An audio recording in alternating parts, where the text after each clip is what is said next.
اس وقت کا امام احمد بن حنبل جو محمد الرسول اللہ کا پیروکار ہے، جس نے رب کی کتاب سے سیکھا تھا آمنوا بمثل ما آمنتم بھی فقط اہتدوا، ایمان لانا تو ویسا جیسا صحابہ ایمان لائے تھے۔ احمد بن حنبل جھکتا نہیں ہے، احمد بن حنبل ڈرتا نہیں ہے، احمد بن حنبل جھجکتا نہیں ہے، احمد بن حنبل ڈٹ جاتا ہے، بہادری کے ساتھ کھڑا ہوتا ہے، اعلان کرتا ہے، کہتا ہے کہ نہیں مانوں گا، یہ رب کا کلام ہے، امت کو پیغام دے کر جاؤں گا کہ جان تو دی جا سکتی ہے لیکن نظریے پر سودے بازی نہیں ہو سکتی۔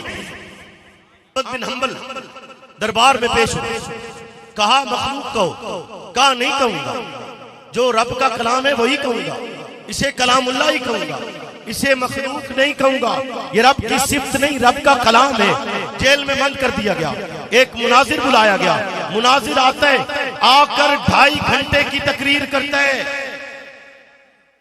2.5 گھنٹے کی تقریر کرتا ہے، تقریر میں بار بار وقفہ لیتا ہے، وقفہ لیتے ہوئے کہتا ہے کہ احمد بن حنبل بتاؤ تم کوئی بات کرنا چاہتے ہو؟ احمد بن حنبل کہتا ہے نہیں تو اپنی تقریر جاری رکھ، تو اپنی تقریر جاری رکھ، وہ جاری رکھتا ہے۔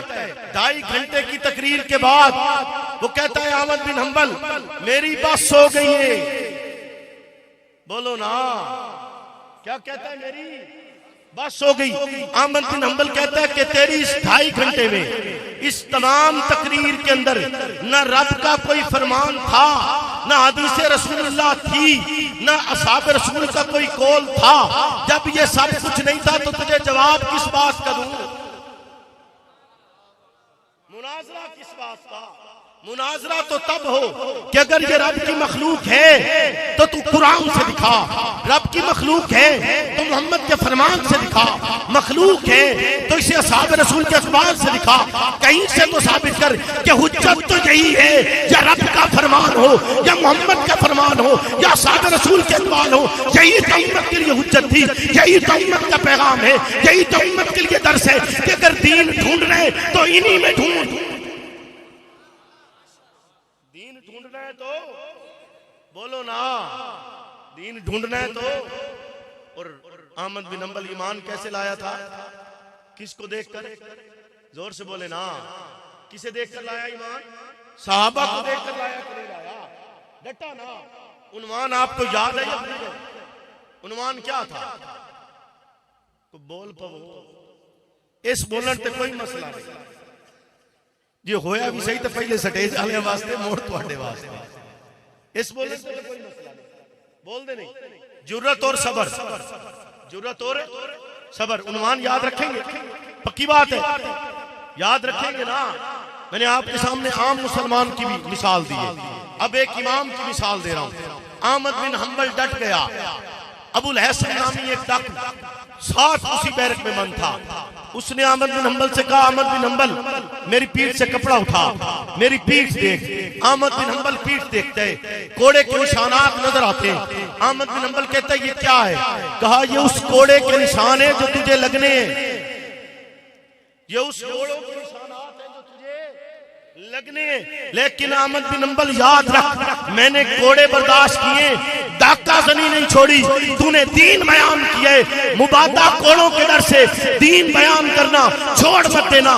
جب جلاد احمد بن حنبل کے جسم پر کوڑے برسانا شروع کرتے، احمد بن حنبل صبر کرتے، احمد بن حنبل باویلا نہیں کرتا، احمد بن حنبل شور نہیں کرتا، احمد بن حنبل چیختا نہیں ہے، احمد بن حنبل چلاتا نہیں ہے۔ اس نے صبر سیکھا تھا حسین سے، اس نے صبر سیکھا تھا حسین خاندان سے، اس نے صبر سیکھا تھا محمد رسول اللہ سے، اس نے صبر سیکھا تھا اصحاب رسول سے۔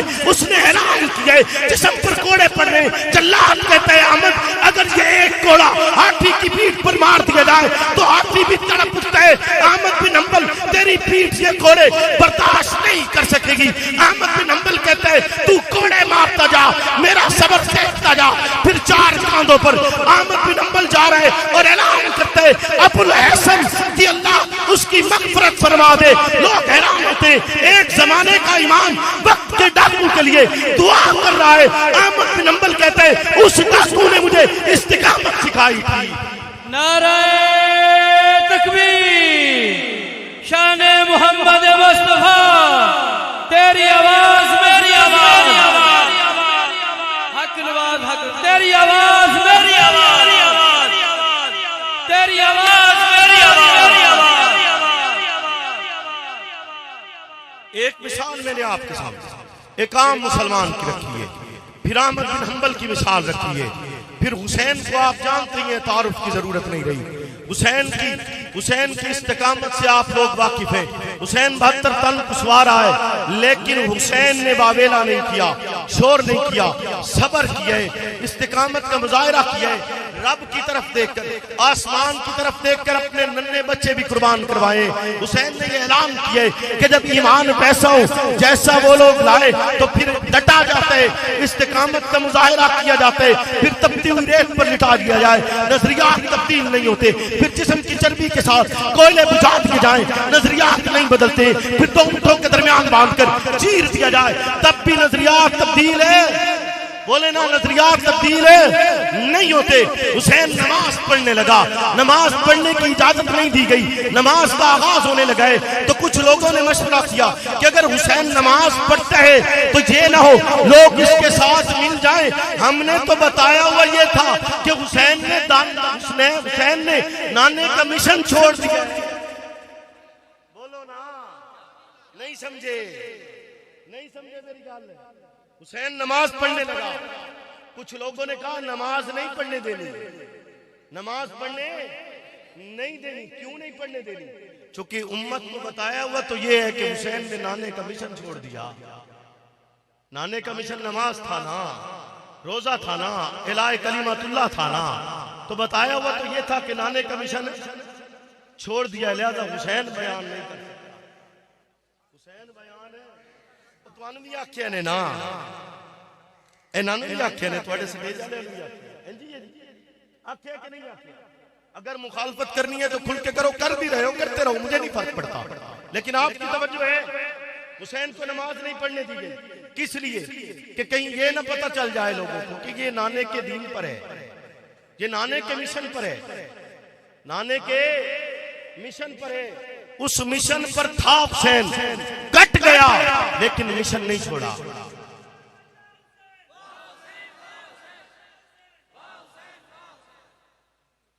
توجہ ہے آپ کی؟ اس مشن کو چھڑوانے کے لیے بڑی کوششیں ہوتی ہیں، بڑے زور لگائے جاتے ہیں، بڑی طاقتوں کا استعمال کیا جاتا ہے، ہر طریقہ اختیار کیا جاتا ہے، وطن چھوڑنے پر بھی مجبور کیا جاتا ہے۔ بولے نا، وطن چھوڑنے پر بھی مجبور کیا جاتا ہے۔ لیکن میں وہی الفاظ کہوں گا جو بہادر شاہ ظفر نے انگریز سے کہے تھے کہ پردیسیوں تم میرے کوچے سے بڑے بے آبرو ہو کر نکلو گے، میرے کوچے سے بڑے بے آبرو ہو کر۔ وہی ہوا کہ نہیں ہوا؟ مکہ فتح ہوا یا نہ ہوا؟ بولے نا، مکہ فتح ہوا کہ نہ ہوا؟ انہوں نے فتح کیا یا نہ کیا؟ جنہیں نکالا گیا تھا انہوں نے ہی فتح کیا، رب نے ان کی نصرت کی، ان کی جنہوں نے پیٹ پر پتھر باندھے، ان کی جنہوں نے خندقیں کھودی، ان کی جنہوں نے مشکلیں برداشت کی، ان کی جو کانٹوں پر چلتے رہے، ان کی جنہوں نے پھولوں کی سیج نہیں سجائی، وہ پتھروں پر چل کر دین تیرے اور میرے تک پہنچاتے رہے، رب نے ان کی نصرت کی۔ ان کے جسم کی چربی ان کی جسم کی چربی کو بھی وہ لوہے کی کنگھیوں کے ساتھ اتارتے رہے، لیکن انہوں نے نظریات تبدیل نہیں کیے۔ انہیں تپتے ہوئے تیل کے کڑاہے میں ڈالا گیا ہے، لیکن انہوں نے نظریات تبدیل نہیں کیے۔ انہوں نے مکہ فتح کیا، مکہ فتح کر کے بتایا کہ جس کا وطن ہوتا ہے اسے مل کر رہتا ہے، جس کا وطن ہوتا ہے اسے بولیے نا۔ رب نے اعلان کیا یا نہیں کیا؟ وہ 10,000 کے ساتھ داخل ہوئے، پھر اکیلے نہیں آئے، رب نے نصرت کی تھی۔ جب نکلے تو اکیلے اکیلے، جب نکلے تو تنہا تنہا، جب نکلے تو اکیلے فرد تھے، جب نکلے تو خاندان ساتھ نہیں تھا، جب نکلے تو جسم پر لباس نہیں تھے، جب نکلے تو سواری نہیں تھی، جب نکلے تو پاؤں میں جوتا نہیں تھا، جب نکلے تو کھانے کے لیے روٹی نہیں تھی، جب نکلے تو جسم پر بدن پر صرف تاکہ پٹیاں باندھی ہوئی تھی. جب نکلے تو جسم پر کسی کے کمبل تھے, جب نکلے تو کسی کا خاندان پیچھے تھا اور وہ شہر سے جا چکے تھے. لیکن ان کو جب واپس لایا رب, تو رب نے اعلان کیے, رب نے دکھایا کہ وہ 10,000 کی تعداد میں آئے, رب نے دکھایا وہ لشکر کی صورت میں آئے, رب نے دکھایا وہ قافلے کی صورت میں آئے, رب نے دکھایا وہ ایک قوت کی صورت میں آئے, رب نے دکھایا وہ ایک طاقت کی شکل میں آئے, رب نے دکھایا وہ ایک ایمان کی اس قوت کے ساتھ اپنے اس شہر میں داخل ہوتے, اپنے وطن میں داخل ہوتے, اپنے علاقہ میں داخل ہوتے. اور جب داخل ہوئے پھر انہوں نے اعلان کیا کہ آج کے دن کسی کے لیے کوئی سزا نہیں. شان محمد مصطفیٰ حضرت مولانا مسرور نواز جھنگوی, یہ بیٹا کس کا, یہ آواز کس کی, یہ درد کس کا, یہ سوچ کس کی, یہ بیٹا کس کا, یہ صورت کس کی. ہم نے حقوق کے لیے لڑنا بھی صحابہ سے سیکھا اور معاف کرنا بھی صحابہ سے سیکھا ہے.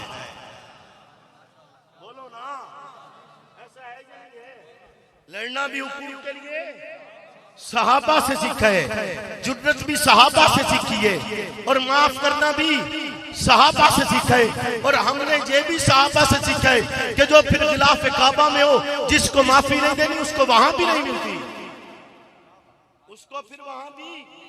اب بیت اللہ سے زیادہ مقدس مقام تو کوئی نہیں ہے. بولے نا, آپ کے علاقے کی کوئی جامع مسجد بیت اللہ سے زیادہ مقدس ہے؟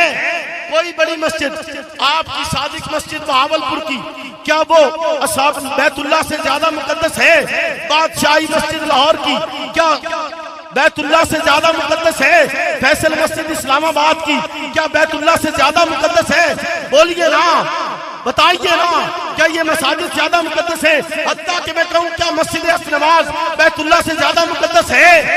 نہیں ہے. اور بیت اللہ میں بھی جس کو معافی نہیں ملی اسے وہاں بھی نہیں ملی, اسے وہاں بھی معافی نہیں ملی. یعنی صحابہ نے یہ پیغام دیے کہ کفر کو معاف کیا جاتا ہے, منافقت کو معاف نہیں کیا جاتا. منافقت کو معاف ہے نہیں کیا جاتا.